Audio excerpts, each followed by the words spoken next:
चंदनगढ़ गांव के बाहर घने जंगल की सीमा पर रहता था भीमा, एक खतरनाक डाकू। उसका नाम सुनते ही राहगीरों की रूह कांप जाती थी। अब तक यहीं पड़े हो?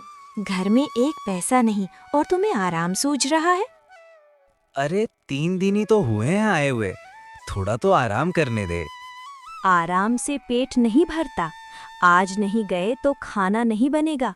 और याद रहे, इस बार हीरे का हार चाहिए। लालच में अंधी कमला की बातों ने भीमा के मन में फिर हलचल मचा दी। जिस रास्ते को वो छोड़ चुका था, वही रास्ता उसे दोबारा बुलाने लगा। दौलत और ताकत के सपनों ने उसकी समझ पर पर्दा डाल दिया। परिवार और सुकून पीछे छूट गए। भीमा फिर जंगल की राह चल पड़ा। जंगल के सुनसान रास्ते से शंभू काका अपनी बेटी की शादी के पैसे लेकर जा रहे थे। कंधे पर लटकी पोटली में सिर्फ नोट नहीं थे, उसमें एक बाप के सालों के सपने और उम्मीदें बंधी थीं। चारों ओर घना सन्नाटा था।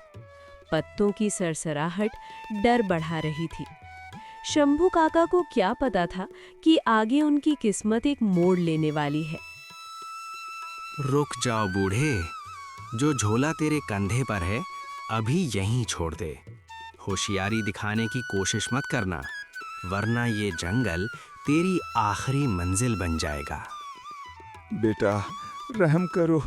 ये पैसे मेरी बेटी की शादी के हैं। सारी उम्र की कमाई है मेरी। भगवान के लिए मत छीनो। मेरी लाज बचा लो बेटा।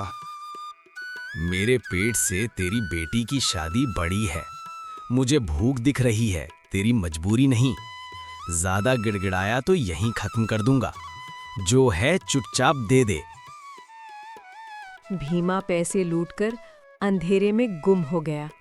जंगल फिर खामोश हो गया, लेकिन उस खामोशी में एक पिता की टूटती उम्मीदें चीख रही थी। शंभू काका खाली हाथ कांपते कदमों से खड़े रह गए। उस दिन सिर्फ पैसे नहीं लुटे थे, एक बाप का सपना भी बिखर गया था। ये धन नहीं है बेटा, किसी की बद्दुआ है। पाप से कमाया गया सुख ज्यादा देर साथ नहीं देता, उसका फल बहुत भयानक होता है। हाँ, पेट भरने से बड़ा कोई धर्म नहीं होता। भूखे पेट ना भगवान दिखते हैं, ना पाप पुण्य याद रहता है। भीमा ने उस चेतावनी को हल्के में ले लिया।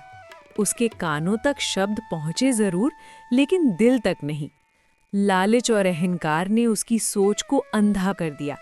उसे क्या पता था कि जिस बात को वो नजरअंदाज कर रहा है, वही आगे चलकर उसकी जिंदगी का सबसे बड़ा अभिशाप बनने वाली है। अगली लूट में भीमा का सामना एक नवविवाहित जोड़े से हुआ। हाथों में मेहंदी की खुशबू अभी बाकी थी और आंखों में नए सपनों की चमक।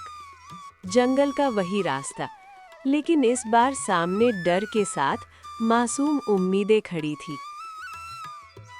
भैया, सब ले लो, पैसे गहने जो चाहो, बस ये हार मत लो। ये मेरी माँ की आखिरी निशानी है, इसे मत छीनो भैया।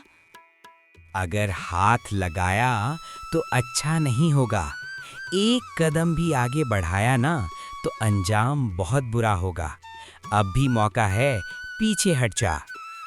गुस्से में अंधा भीमा कुछ सोच ही नहीं पाया। एक पल का पागलपन, एक झटके का फैसला, और उसी पल विक्रम की जिंदगी खत्म हो गई। जंगल की खामोशी चीख बन गई और एक मासूम सपना खून में डूब गया। हत्यारे, तूने मेरे सुहाग को मार डाला। भगवान तुझे कभी माफ नहीं करेगा, हत्यारे। भागते हुए भीमा की राह अचानक रुक गई। उसके सामने खड़ा था एक तेजस्वी साधु, आंखों में अपार शांति और चेहरे पर अडिग कठोरता।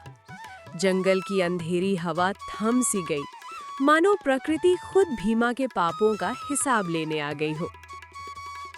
परिवार के लिए पाप का रास्ता चुन लिया है तू पुत्र। तेरी पीड़ा मैं देख सकता हूँ, पर ठहर कर सोच, जो कर्म आज तू कर रहा है उसकी सजा क्या तेरे अपने भी तेरे साथ भोग पाएंगे? हाँ, मेरा परिवार मेरा साथ देगा। मेरे लिए ही तो मैं ये सब कर रहा हूँ। अगर सजा भी मिली तो उसे भी सह लूंगा। मेरे अपने मुझे अकेला नहीं छोड़ेंगे। तभी अचानक जंगल की हवा ठंडी पड़ गई। अंधेरे के बीच एक डरावनी आहट गूंजी और धुएं से भरे साए के बीच प्रकट हुआ शेरा डाकू का प्रेत। लाल आंखें, विकराल हंसी और चेहरे पर मौत का सन्नाटा। जंगल मानो गवाही दे रहा था। पाप अब सामने खड़ा था। मैं भी यही सोचता था कि मेरा कोई साथ देगा, पर जब मौत आई सब छूट गया। नरक में मैं अकेला हूं, बहुत अकेला। भीमा घबराए हुए कदमों से घर पहुंचा। मन में डर और बेचैनी थी। घर पहुंचते ही उसने सबको इकट्ठा किया और कांपती आवाज में सबसे एक सवाल पूछ लिया। मुझसे बहुत बड़ा गुनाह हो गया है। मैंने एक आदमी की जान ले ली।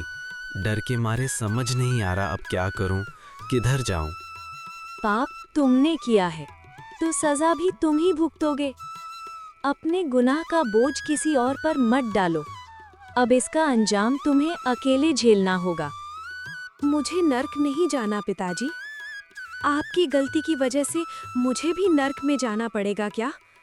मैं नहीं जाना चाहता। मुझे बहुत डर लग रहा है पिताजी। भीमा पूरी तरह टूट चुका था। अपराध का बोझ और पछतावे की आग उसे चैन से जीने नहीं दे रही थी। उसी बेचैनी में वो फिर उसी जंगल की ओर लौट गया। उसे पता था अगर कोई उसे सही रास्ता दिखा सकता है तो वही साधु बाबा है। मुझे बचा लीजिए महाराज, मैं बहुत भटक गया हूँ। पाप का बोझ अब सहा नहीं जाता। गलतियाँ हो गई मुझसे। मुझे सही रास्ता दिखा दीजिए महाराज। हथियार छोड़ दे पुत्र, हिंसा के रास्ते से लौट आ। सेवा का हाथ पकड़, क्योंकि करुणा में ही प्रायश्चित है।